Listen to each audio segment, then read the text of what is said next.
हम कथा सुनाते राम सकल गुण धाम की। हम कथा सुनाते राम सकल गुण धाम की।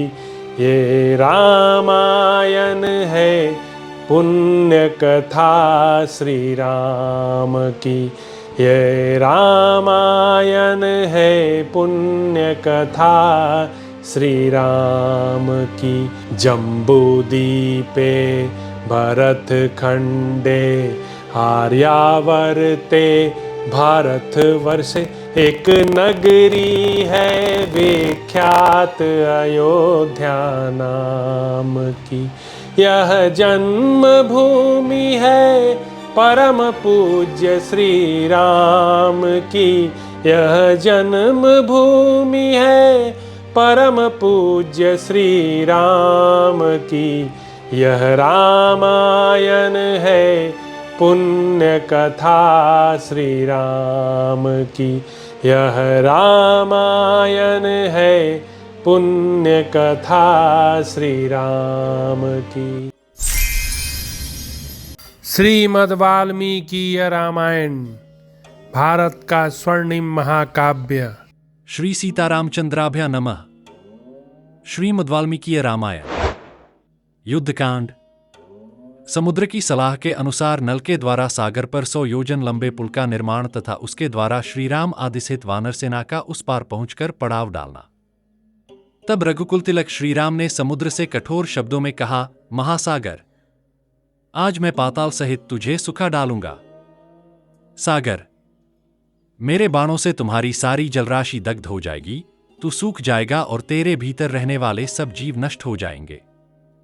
उस दशा में तेरे यहां जल के स्थान में विशाल बालुका राशि पैदा हो जाएगी। समुद्र, मेरे धनुष द्वारा की गई बाण वर्षा से जब तेरी ऐसी दशा हो जाएगी, तब वानर लोग पैदल ही चलकर तेरे उस पार पहुंच जाएंगे। दानवों के निवास स्थान, तू केवल चारों ओर से बहकर आई हुई जलराशि का संग्रह करता है। तुझे मेरे बल और पराक्रम का पता नहीं है, किंतु याद रख, इस उपेक्षा के कारण तुझे मुझसे भारी संताप प्राप्त होगा।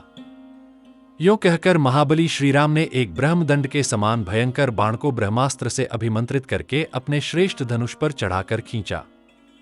श्री रघुनाथ जी के द्वारा सहसा उस धनुष के खींचे जाते ही पृथ्वी और आकाश मानो फटने लगे और पर्वत डगमगा उठे। सारे संसार में अंधकार छा गया, किसी को दिशाओं का ज्ञान न रहा। सरिताओं और सरोवरों में तत्काल हलचल पैदा हो गई। चंद्रमा और सूर्य नक्षत्रों के साथ तिर्यक गति से चलने लगे। सूर्य की किरणों से प्रकाशित होने पर भी आकाश में अंधकार छा गया। उस समय आकाश में सैकड़ों उल्काएं प्रज्वलित होकर उसे प्रकाशित करने लगीं तथा अंतरिक्ष से अनुपम एवं भारी गड़गड़ाहट के साथ वज्रपात होने लगे। परिवा आदि वायुभेदों का समूह बड़े वेग से बहने लगा। वह मेघों की घटा को उड़ाता हुआ बारंबार वृक्षों को तोड़ने, बड़े बड़े पर्वतों से टकराने और उनके शिखरों को खंडित करके गिराने लगा। आकाश में महान वेगशाली विशाल वज्र भारी गड़गड़ाहट के साथ टकराकर उस समय वैद्युत अग्नि की वर्षा करने लगे। जो प्राणी दिखाई दे रहे थे और जो नहीं दिखाई देते थे, वे सब बिजली की कड़क के समान भयंकर शब्द करने लगे। उनमें से कितने ही अभिभूत होकर धराशायी हो गए, कितने ही भयभीत और उद्विग्न हो उठे। कोई व्यथा से व्याकुल हो गए और कितने ही भय के मारे जड़वत हो गए। समुद्र अपने भीतर रहने वाले प्राणियों, तरंगों, सर्पों और राक्षसों सहित सहसा भयानक वे युक्त हो गया और प्रलयकाल के बिना ही तीव्र गति से अपनी मर्यादा लांघकर एक एक योजन आगे बढ़ गया। इस प्रकार नदों और नदियों के स्वामी उस उद्धत समुद्र के मर्यादा लांघकर बढ़ जाने पर भी शत्रुसूदन श्री रामचंद्र जी अपने स्थान से पीछे नहीं हटे। तब समुद्र के बीच से सागर स्वयं मूर्तिमान होकर प्रकट हुआ, मानो महाशैल मेरु पर्वत के अंगभूत उद्याचल से सूर्य देव उदित हुए हों। चमकीले मुख वाले सर्पों के साथ समुद्र का दर्शन हुआ। उसका वर्ण स्निग्ध वैदूर्यमणि के समान श्याम था। उसने जाम्बूनद नामक सुवर्ण के बने हुए आभूषण पहन रखे थे, लाल रंग के फूलों की माला तथा लाल ही वस्त्र धारण किए थे। उसके नेत्र प्रफुल्ल कमलदल के समान सुंदर थे। उसने सिर पर एक दिव्य पुष्पमाला धारण कर रखी थी, जो सब प्रकार के फूलों से बनाई गई थी। सुवर्ण और तपे हुए कांचन के आभूषण उसकी शोभा बढ़ाते थे। वह अपने ही भीतर उत्पन्न हुए रत्नों के उत्तम आभूषणों से विभूषित था। इसीलिए नाना प्रकार के धातुओं से अलंकृत हिमवान पर्वत के समान शोभा पाता था।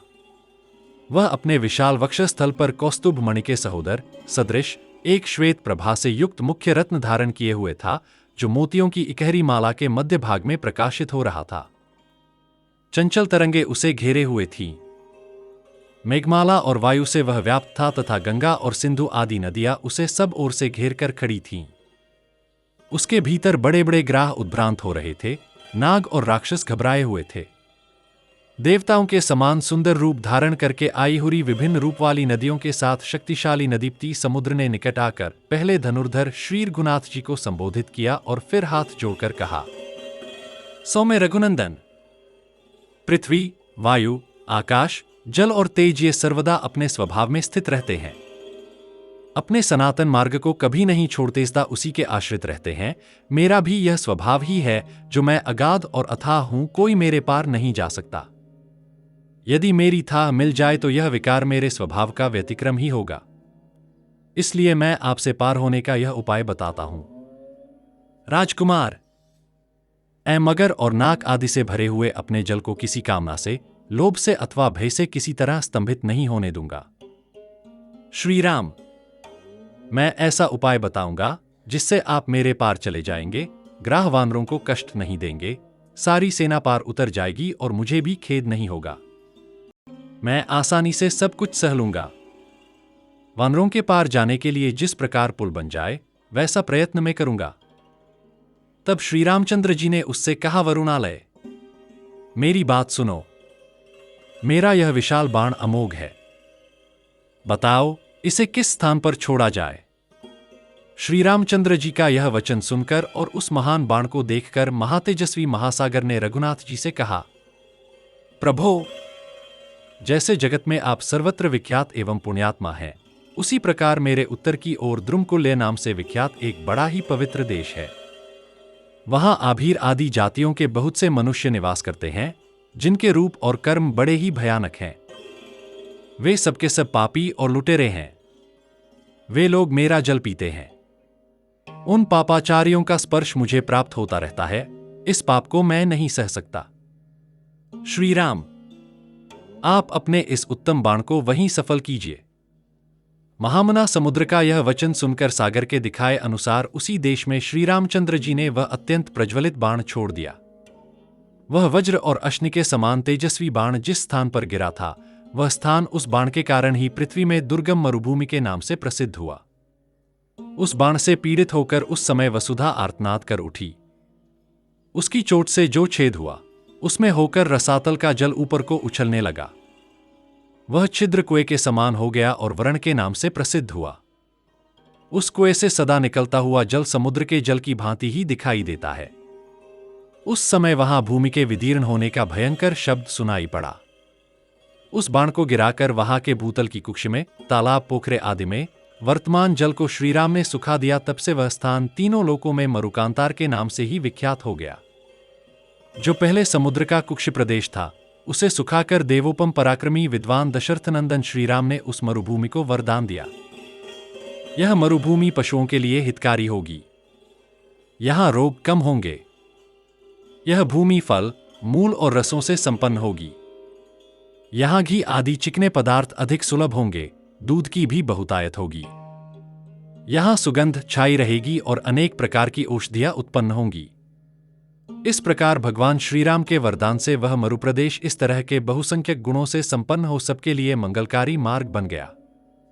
उस कुक्षस्थान के दग्ध हो जाने पर सरिताओं के स्वामी समुद्र ने संपूर्ण शास्त्रों के ज्ञाता श्री रघुनाथ जी से कहा, सौम्य, आपकी सेना में जो यह नल नामक कांतिमान वानर है, साक्षात विश्वकर्मा का पुत्र है। इसे इसके पिता ने यह वर दिया है कि तुम मेरे ही समान समस्त शिल्पकला में निपुण होगे। प्रभो, आप भी तो इस विश्व के सृष्टा विश्वकर्मा हैं। इस नल के हृदय में आपके प्रति बड़ा प्रेम है। यह महान उत्साही वानर अपने पिता के समान ही शिल्पकर्म में समर्थ है।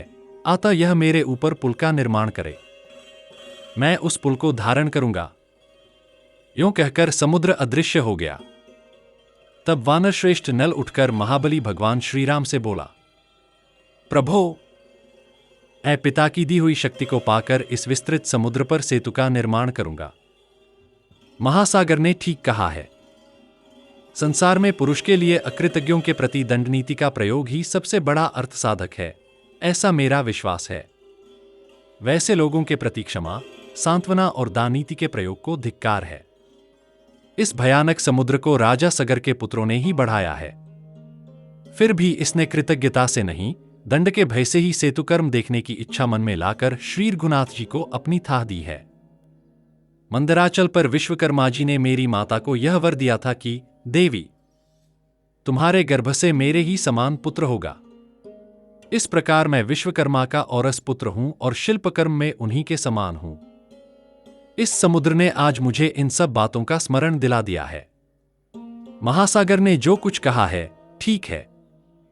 मैं बिना पूछे आप लोगों से अपने गुणों को नहीं बता सकता था, इसीलिए अब तक चुप था। मैं महासागर पर पुल बांधने में समर्थ हूं, अतः सब वानर आज ही पुल बांधने का कार्य आरंभ कर दें। तब भगवान श्री राम के भेजने से लाखों बड़े बड़े वानर हर्ष और उत्साह में भरकर सब ओर उछलते हुए गए और बड़े बड़े जंगलों में घुस गए। वे पर्वत के समान विशालकाय वानर शिरोमणि पर्वत शिखरों और वृक्षों को तोड़ देते और उन्हें समुद्र तक खींच लाते थे। वे साल, अश्वकर्ण, धव, बास, कुटज, अर्जुन, ताल, तिलक, तिनिश, बेल, चितवन, खिले हुए कनेर, आम और अशोक आदि वृक्षों से समुद्र को पाटने लगे। वे श्रेष्ठ वानर वहां के वृक्षों को जड़ से उखाड़ लाते या जड़ के ऊपर से भी तोड़ लाते थे। इंद्रध्वज के समान ऊंचे ऊंचे वृक्षों को उठाए लिए चले आते थे। ताड़ों, अनार की झाड़ियों, नारियल और बहेड़े के वृक्षों, करीर, बकुल तथा नीम को भी इधर उधर से तोड़ तोड़कर लाने लगे। महाकाय महाबली वानर हाथी के समान बड़ी बड़ी शिलाओं और पर्वतों को उखाड़कर यंत्रों, विभिन्न साधनों द्वारा समुद्र तट पर ले आते थे।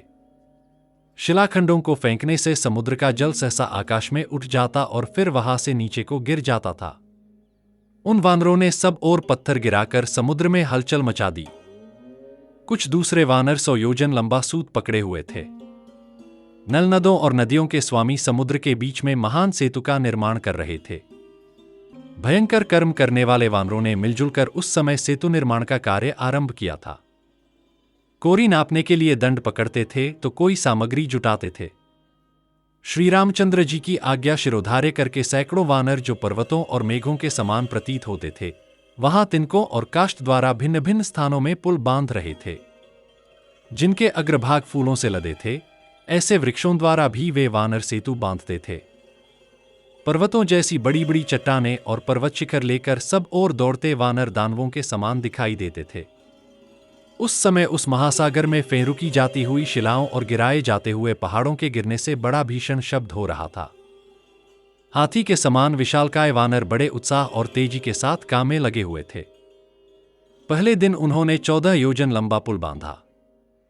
फिर दूसरे दिन भयंकर शरीर वाले महाबली वानरों ने तेजी से काम करके 20 योजन लंबा पुल बांध दिया। तीसरे दिन शीघ्रतापूर्वक काम में जुटे हुए महाकाय कपियों ने समुद्र में 21 योजन लंबा पुल बांध दिया। चौथे दिन महान वेगशाली और शीघ्रकारी वानरों ने 22 योजन लंबा पुल और बांध दिया तथा 5वें दिन शीघ्रता करने वाले उन वानर वीरों ने सुवेल पर्वत के निकट तक 23 योजन लंबा पुल बांधा। इस प्रकार विश्वकर्मा के बलवान पुत्र कांतिमान कपिश्रेष्ठ नल ने समुद्र में 100 योजन लंबा पुल तैयार कर दिया। इस कार्य में वे अपने पिता के समान ही प्रतिभाशाली थे। मकरालय समुद्र में नल के द्वारा निर्मित हुआ वह सुंदर और शोभाशाली सेतु आकाश में स्वातिपथ, छायापथ के समान सुशोभित होता था। उस समय देवता, गंधर्व, सिद्ध और महर्षि उस अद्भुत कार्य को देखने के लिए आकाश में आकर खड़े थे। नल के बनाए हुए 100 योजन लंबे और 10 योजन चौड़े उस पुल को देवताओं और गंधर्वों ने देखा, जिसे बनाना बहुत ही कठिन काम था। वानर लोग भी इधर उधर उछल कूद कर गर्जना करते हुए उस अचिंत्य, असह्य, अद्भुत और रोमांचकारी पुल को देख रहे थे। समस्त प्राणियों ने ही समुद्र में सेतु बांधने का वह कार्य देखा। इस प्रकार उन सहस्रकोटि, 1 खरब महाबली एवं उत्साही वानरों का दल पुल बांधते बांधते ही समुद्र के उस पार पहुंच गया। वह पुल बड़ा ही विशाल, सुंदरता से बनाया हुआ, शोभा संपन्न, समतल और सुसंबद्ध था। वह महान सेतु सागर में सीमंत के समान शोभा पाता था। पुल तैयार हो जाने पर अपने सचिवों के साथ विभीषण गदा हाथ में लेकर समुद्र के दूसरे तट पर खड़े हो गए, जिससे शत्रुपक्षीय राक्षस यदि पुल तोड़ने के लिए आए तो उन्हें दंड दिया जा सके। तदंतर सुग्रीव ने सत्य पराक्रमी श्रीराम से कहा, वीरवर, आप हनुमान के कंधे पर चढ़ जाइए और लक्ष्मण अंगद की पीठ पर सवार हो लें, क्योंकि यह मकरालय समुद्र बहुत लंबा चौड़ा है। ये दोनों वानर आकाश मार्ग से चलने वाले हैं, अतः ये ही दोनों आप दोनों भाइयों को धारण कर सकेंगे। इस प्रकार धनुर्धर एवं धर्मात्मा भगवान श्रीराम लक्ष्मण और सुग्रीव के साथ उस सेना के आगे आगे चले, दूसरे वानर सेना के बीच में और अगल बगल में होकर चलने लगे। कितने ही वानर जल में कूद पड़ते और तैरते हुए चलते थे, दूसरे पुल का मार्ग पकड़कर जाते थे, और कितने ही आकाश में उछलकर गरुड़ के समान उड़ते थे। इस प्रकार पार जाती हुई उस भयंकर वानर सेना ने अपने महान घोष से समुद्र की बढ़ी हुई भीषण गर्जना को भी दबा दिया। धीरे धीरे वानरों की सारी सेना नल के बनाए हुए पुल से समुद्र के उस पार पहुंच गई। राजा सुग्रीव ने फल, मूल और जल की अधिकता देख सागर के तट पर ही सेना का पड़ाव डाला। 87 भगवान श्रीराम का वह अद्भुत और दुष्कर कर्म देखकर सिद्ध, चारण और महर्षियों के साथ देवता लोग उनके पास आए तथा उन्होंने अलग अलग पवित्र एवं शुभ जल से उनका अभिषेक किया। फिर बोले, नरदेव, तुम शत्रुओं पर विजय प्राप्त करो और समुद्र पर्यंत सारी पृथ्वी का सदा पालन करते रहो। इस प्रकार भांति भांति मंगल सूचक वचनों द्वारा राज सम्मानित श्रीराम का उन्होंने अभिवादन किया। इस प्रकार श्री वाल्मीकि निर्मित आर्ष रामायण आदि काव्य के युद्धकांड में 22वां सर्ग पूरा हुआ। हम कथा सुनाते राम सकल गुण धाम की, हम कथा सुनाते राम सकल गुण धाम की। ये रामायण है पुण्य कथा श्री राम की, ये रामायण है पुण्य कथा श्री राम की। जम्बूदीपे भरत खंडे आर्यावर्ते भारत वर्षे एक नगरी है विख्यात अयोध्या नाम की। यह जन्म भूमि है परम पूज्य श्री राम की, यह जन्म भूमि है परम पूज्य श्री राम की।